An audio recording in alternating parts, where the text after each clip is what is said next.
muxuu yahay hafarkii iyo masabidkii ugu weynaa ee ka dhacay siyaasadda Somaliland waa kuma shakhsiga la hafray maxaa looga dan lahaa in siyaasiga ama shakhsiga lagu adeegsado hafarka shiishyahanka kusoo dhawaada qormadan oo aynu xoga qarsoon ku qarxin doono kuna soo bandhigi doono xaqiiqada dhacdadan dabanahaysiga leh hilaadii 2014 Somaliland waxa soo gaaray mashruuca loogu magac daray xubba weyne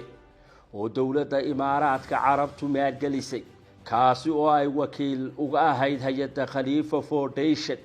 hirgelinta mashruucaasi iyo biyo ballaarinta ee Hargeysa laga hirgelinayay ayaa keenay muran sababay in mashruucu istaago ilaa heer madaxweynihii hore ee Somaliland Allah u naxariistay Axmed Siiraayo u xilsaaro guddi ka kooban 12 xubnood oo dhammaantood reer Hargeysa marka laga tago wasiirka biyaha oo isagu qaranka u qaabilsanaa umuuraha biyaha waxaana xubnahaasi iskugu jireen wasiiro iyo ashqaas kale oo ka shaqeynaysay geedi socodka mashruuca iyo sidii looga faa'iideyn lahaa bulshada reer Hargeysa xagee bay ku dambeeyeen xubnihii guddigu sababta ay uga aamuseen bayaaminta madmadowgii galay mashruuca iyo waliba sababihii keenay in uu fashilmo guddidaasi waxaa gudoomiye u ahaa wasiirkii hore ee wasaaradda umuuraha dibadda iyo iskaashiga caalamiga ee Somaliland ee xilligaasi Maxamed Biixi Yoonis waxaana xubnaha wasiirada ah ku jiray kana mid ahaa wasiirkii hore ee wasaaradda biyaha Xuseen Axmed Cabdulle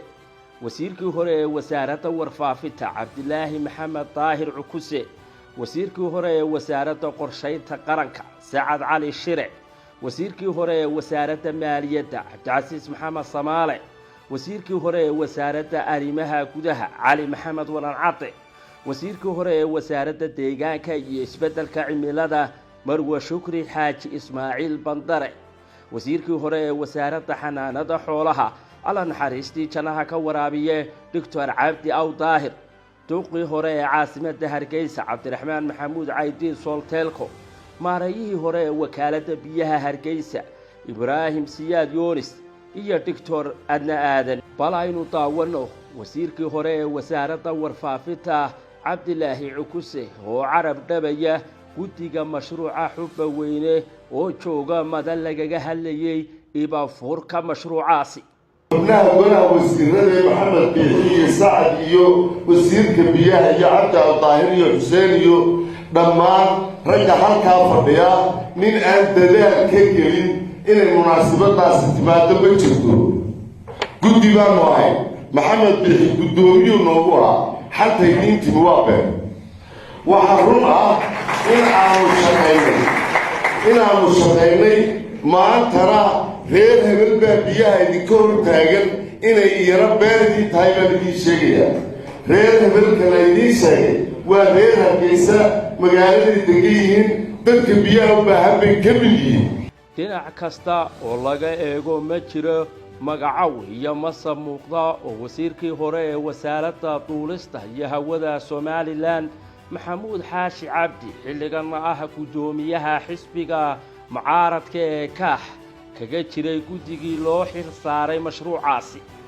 taasi beddelkeedana waxaa lagu nisbeeyay in xubnahaasi aanu ku jirin guddiga dusha looga saaray nusiga dhaqaalihii loogu talagalay mashruucaasi qabyoobay gudoomiye Xaash oo mar wax laga weydiiyay kamid ahaanshaha guddidaasi iyo waliba nusiga dhaqaalihii mashruuca xubba weyne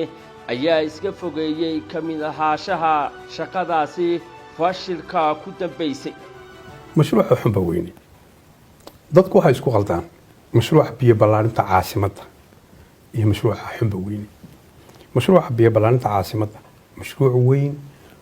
oo xukuumaddii kulmiye Axmed Siiraayo garwadeenka ka ahaa qorshe u dhigtay buu ahaa oo lacag 60 milyan ku dhow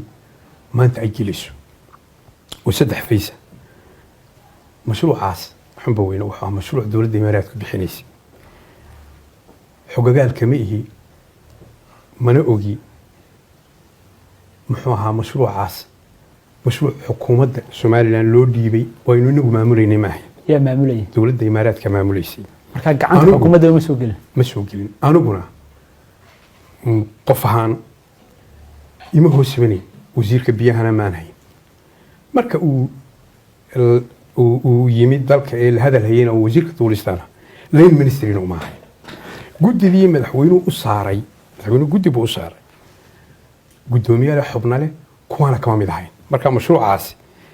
yaa gudoomiyaha waxa laga musuqmaasuqin ma jirto mashruucaasi wuu ragaaday farsamo ahaan dawladda imaaraadka in la weydiiyo wixii tafaasiil inta dheeraadana xubnida wasiirada ahaa ee xogagaalka ka haba laga waraysan guddida ayaa gudoomiye ka ah maxamed biixi yunis haddaba mashruucu in uu ahaado mid fashilmay iyo sababaha keenay fashilka mashruucaasi waxaa ka sheekeynaya maareeyihii hore ee wakaaladda biyaha Hargeysa Ibraahim Siyaad Yunis mar uu marti ku ahaa barnaamijka qanci dadkaaga ee Hoonkayba anagu waxaan islahay dhibaatada ugu badan ee mashruuca dhibta u keenay waxa weeyaan cidii mashruuca loo dhiibay mashaariicdan kale waa inaga sheegana wax walba way caadi yihiin laakiin mashruucaasi waxa kaga duwanaa qof ilaa imika yaqaana imaaraadka carabtu imise lacagayna siiyeen iyo maxay ugu talagaleen ma jirto ninun baa inoo yimaada markuu doono noqdo yidhaa mashruucii baan wadaa annaguna had iyo jeer soo dhawow maxaan kula qabanaa un weeyaan waajibkayagu marka haba yaraatee waraaqa laga daba qoriyo wax si xun yacni loola dhaqbitoona ma jiraan saad markii horena u sheegay mashruuc xunba weyne la yidhaa oo imika socdaa haba yaraatee ma jiro mashruuca 12 ceel ayaa laga qoday meesha la yidhaa xunba weyne oo sida loo qaday su'aalo badan ka taagnaayeen oo fayskii koobaad ahaa fayska labaad oo ahaa in beebkii la soo dhigo baraagihii la sameeyo ilaa imika waynu sugaynaa ciddaan isleenaha dhaliisha way leedahay dawladda maaha cidda dhaliisha lihi waa ciddii Khalifa Foundation u soo dhiibtay lacagta oo shirkadda la yiraahdo Falaax Al-Habaabiya isagaynu weydiin karnaa ilaa imika annaga wax gacantayda ku jiro la leeyahay waxaas gacantina ku jira ma jirto madaxweyne ilaa aniga ugu hooseeyana waqti badan waxaanu gelinay oo madaxweynuhu intuu Hargeysa ka dhoofay mashruuca dartii uu Dubai u tagay in mashruuci la dhaqaajiyo ilaa imika qolooyinka Khalifa Foundation waxay leeyihiin waa naga diyaar laakiin ciddii mashruuca ay u soo dhiibeen ayaan isla dhibaato badan way ka jirtaa muddo 34 sano oo ay Soomaaliland jirtay waa hanfarkii iyo magacdilkii ugu weynaa ee siyaasadda Soomaaliland ka dhaca taasi oo duudka loo saaray mashruucuusan xubin ka ahayn guddi aanu ku jirin iyo waliba mas'uuliyad aanu lahayn gudoomiyaha xisbiga ka Maxamuud Xaashi Cabdi haddaba muwaadin ma isleedahay waxa la gaaray xilligii la xisaabtami lahaa guddigii mashruucii xubba weyne